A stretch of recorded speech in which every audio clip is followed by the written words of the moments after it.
সেই দিনটা ছিল অনেক স্পেশাল, তাই তো অনেক কিছু বানিয়েছিলাম, কারণ আমার একজন স্পেশাল মানুষের জন্য। আমার ছোট মেয়েটার ছিল বার্থডে, তো ভাবলাম ওর জন্য কি করা যায়।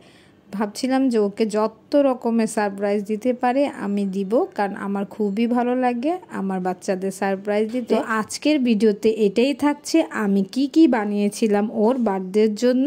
তো চলুন মূল ভিডিওতে যাওয়া যাক। আসসালামু আলাইকুম, সবাই কেমন আছেন? আশা করছি সবাই ভালো আছেন। জন্মদিনের আগের দিনটা আমি বেছে নিয়েছিলাম যে যত কাজ আছে আগের দিন করে সব রেডি করে রাখবো, দেন পরের দিন আমি শুধু সাজুগুজু করব আর হচ্ছে গিয়ে সুন্দর সুন্দর ভিডিও বানাবো আপনাদের জন্য। বাট অনেক কিছু হয়নি, মানে উল্টাপাল্টা হয়েছে।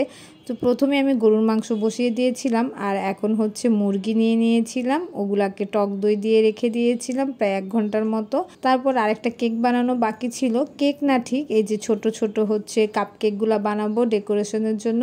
কাপ কেকগুলা এভাবে রেডি করে দেন আমি চুলার উপর এরকম একটা হাঁড়িতে করে সব কিছু সাজিয়ে দিয়েছিলাম, কারণ আমি চুলাতেই বেক করি আর চুলাতেই আমার মনে হয় খুব সুন্দর হয়, তাড়াতাড়ি হয়। এরপরে আমি একটা কেক ডেকোরেশন করা বাকি ছিল, তো ওইটা নামিয়ে নিয়েছিলাম। তো আমি মনে হয় প্রায় বিকেল 4টা থেকে কাজ শুরু করেছি, একটার পর একটা সিরিয়াল বাই করেই যাচ্ছিলাম। আর এখন হচ্ছে একটু আলুর টিকিয়া বানাবো, তো এটাও মেখে নিচ্ছিলাম। তো আমার দাওয়াতের মানুষ ছিল প্রায় 80 জনের মতো, কারণ যেহেতু আত্মীয় স্বজন বড়, অল্প একটু অনুষ্ঠান করলে 80 জনের মতো হয়ে যায়। আর এখন হচ্ছে টিকিয়াগুলোকে ব্রেড ক্রামের মধ্যে ভরিয়ে নিয়েছিলাম।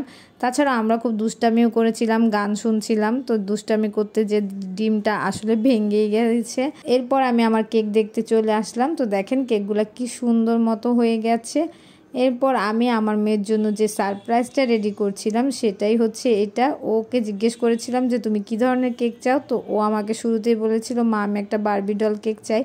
তো আমি আবার ওকে মিথ্যা কথা বলেছি যে আমি তো এটা বানাতে পারবো না, ওটা অনেক কষ্ট। কিন্তু আমি ওর জন্য সারপ্রাইজ রেডি করছিলাম, ও এটা জানেও না, কারণ আমি ভেবেছিলাম যে ও যেহেতু চেয়েছে আমার হাজার কষ্ট হলেও আমি বানাবো, কারণ বানাতে অত কঠিন কিছু না, বাট একটু কষ্ট হয় এটাই, আর একটু সময় লাগে। এরপরে আমি হচ্ছে এই কেকটা আর ডেকোরেশন না করে একটা কাজে চলে গিয়েছিলাম ওদের কাছে দিয়ে, আমার বোনের মেয়েদের কাছে, ওরা নষ্ট করেছে। তো এরপর আমি আবার একটু ফুল টুল করে সুন্দর করছিলাম।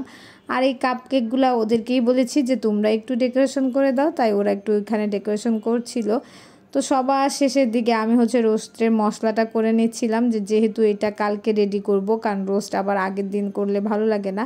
তো মশলাটা একটু করে রাখছিলাম। এটা হচ্ছে পরের দিন সকালবেলা। তো সকালবেলা একটা কাজে রেখেছিলাম যে ক্ষীর বানাবো, তো ক্ষীরটা পারলে রাত্রেই করে ফেলতাম। ওই যে বললাম না আপনাদেরকে যে একটু উল্টাপাল্টা হয়েছে, কারণ সব শেষ করতে পারিনি, তো ক্ষীরটা ছিল।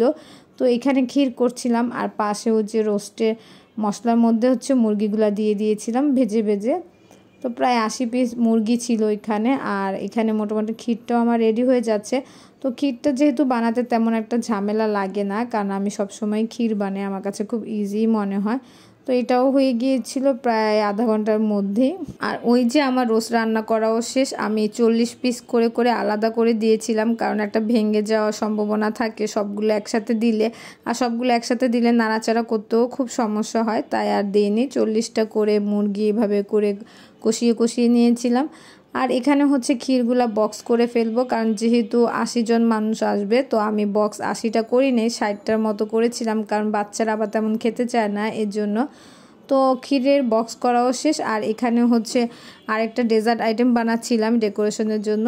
ফাইনালি এই যে সন্ধ্যাবেলা আমার সব রান্না বান্না করে প্যাকেট করাও শেষ, তাই আপনাদেরকে দেখাচ্ছিলাম। বুটের ডাল দিয়ে হচ্ছে লটপটি রান্না করেছিলাম, কাবাব, পোলাও, আর হচ্ছে গিয়ে গরুর মাংস, রোস্ট, সবজি। বাট সবজিটা শুধু আমি করিনি, ওটা আমার একটা দুলাভাই করে দিয়েছিল, উনি খুব ভালো বানায়। আজকে এ পর্যন্তই, আল্লাহ হাফেজ।